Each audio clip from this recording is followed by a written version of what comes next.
We're not done, Jules. We got more quick hits. Yes. What is done, Jules, is Mikel Merino to Arsenal on Monday. Rob and I disagreed somewhat about how Arteta will use him. I saw him as more in a playmaking role. He sees Declan Rice sitting in front of the back four, perhaps, and Merino more on the left-hand side.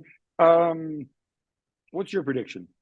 Who's I right? think he's going to play as a number 8 on the left-hand side with Odegaard on the right and Rice behind him. That's the idea. That's why they signed him. He can do different things, as you're right. And I think that versatility to play higher up on the pitch, maybe more as a playmaker, to play even on Odegaard's side or even deeper, was also part of the appeal.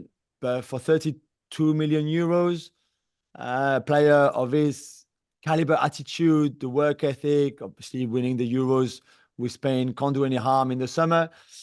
Champions League experience with Real Sociedad, not much, but still enough there to for him not to be discovering it with Arsenal. I think he's a really smart signing.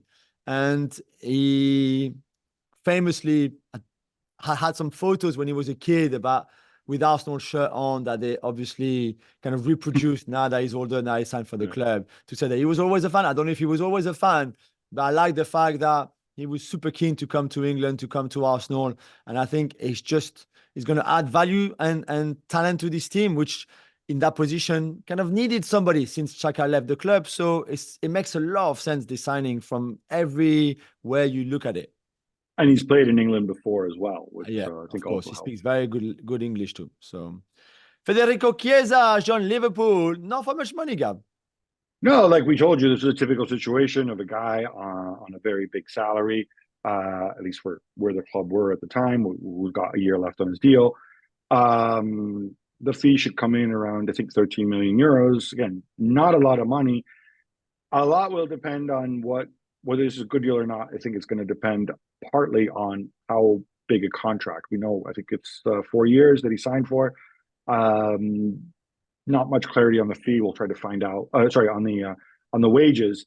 My guess is he will have taken a pay cut from what he made at Juve, which was around 200 grand a week. So the question is, for it to be a good deal, is how big a pay cut, what are the bonuses, and so on. Because ultimately, at least initially, he's coming in to be Mohamed Salah's backup. He is versatile.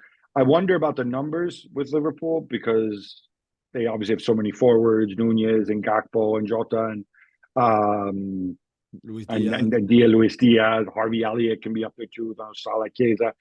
I wonder if they're thinking one last move and maybe shift one of those guys and maybe get some help in midfield where Zubimendi never showed up. But then I'm thinking that probably won't happen because they let Stefan Bajcetic, or so I thought maybe the clue that it might happen is they let Stefan Bajcetic go, who I'm a big fan of, and I thought could have been part of that rotation. We'll see. There's not much time left if they do pull it off. But this is pure speculation on my part. Meanwhile, Raheem Sterling is still at Chelsea along with his pal Ben Chilwell. Jadon Sancho still at United. From an purely accounting, bean counter amortization perspective, this one is a no-brainer. Do one of those mega swaps where then you tell media, no, these are separate deals and so on.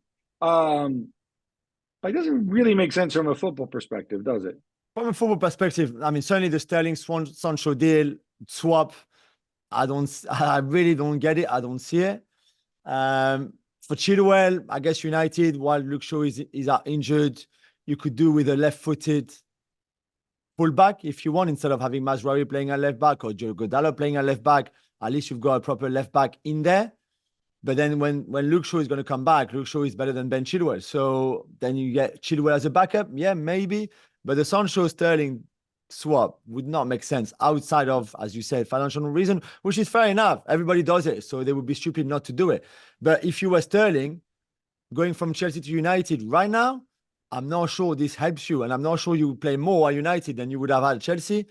So if this one happens, from a player's point of view, I don't really get it, to be fair. Certainly from a Sterling point of view. I'm assuming from Sterling's view, and I mean, I don't think this is going to happen either, but if it does happen, he may need to take a pay cut. But I think you look at United's wingers and you would say, okay, on the right-hand side, if I want to play on the right, I fancy my chances. I've got, Amad Diallo, Anthony. I got a shot there, and okay, Garnacho on the other side, and there's Garnacho and Rashford on the other side, whatever. But I I think maybe Sterling, the Sancho to Chelsea just doesn't fit their model at all and would make no sense. Which is probably why they might do it. No, just kidding, just kidding. More Chelsea, they continue to be linked with Victor Osimhen, who has also offers from Al Ahly and in Saudi Arabia. Sorry, they're also linked with Ivan Toney, who also have, guess what? Some offers from Al Ahly and Saudi Arabia. Napoli and Brentford both need to sell. Can they just find an agreement somewhere, Gabby? If that's where the players want to go, they can go?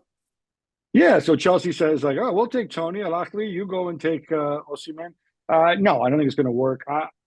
Like his agent Carlo Calenda has been talking incessantly with Chelsea. I think the issue again, Chelsea, who are you? Are you done with the big wages? Osimhen is a phenomenal player. Like he's better than Nico Jackson, and I say Massive. I think Nico Jackson has been good.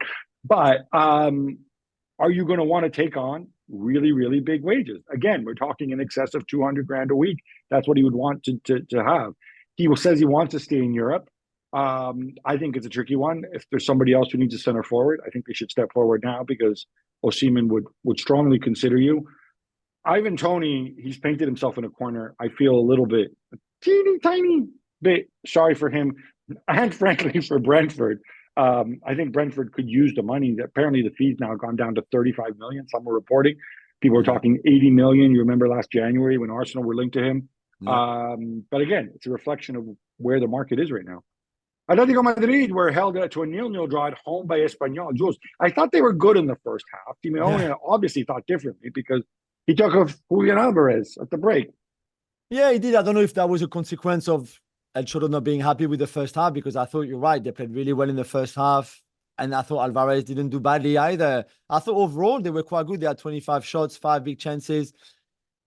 I mean, Juan Garcia made 7 saves or 8 saves, I think, in the Espanyol goal. And it was just one of those nights where they could have probably played for hours and never scored. It was just like that. And now that Morata has left, I know Alvarez has come, different profiles, different forwards.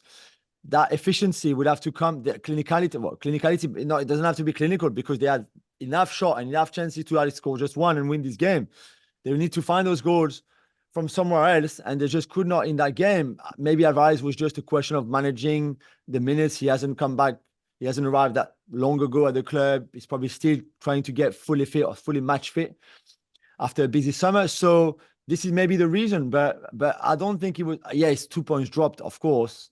But overall, I didn't think it was a bad performance from Atleti all around. So no reasons really to be too worried, I think. And I would worry about the only living shore loss in captivity either. The Times report that UEFA won't allow the sale of club assets to a related party in its financial sustainability calculation. Gab, this is not good news for Chelsea. And what does that mean exactly?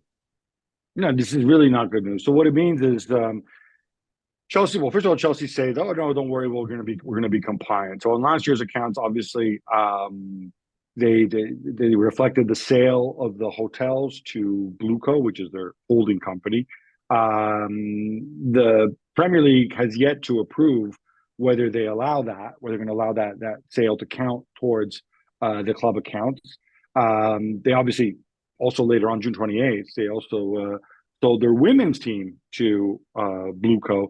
So we'll see if that gets included. But if UEFA are saying we're not even going to consider this stuff, then you have a hole there of about what, 78 million pounds plus whatever the women's team, plus the fact that they were in a hole anyway in this transfer window.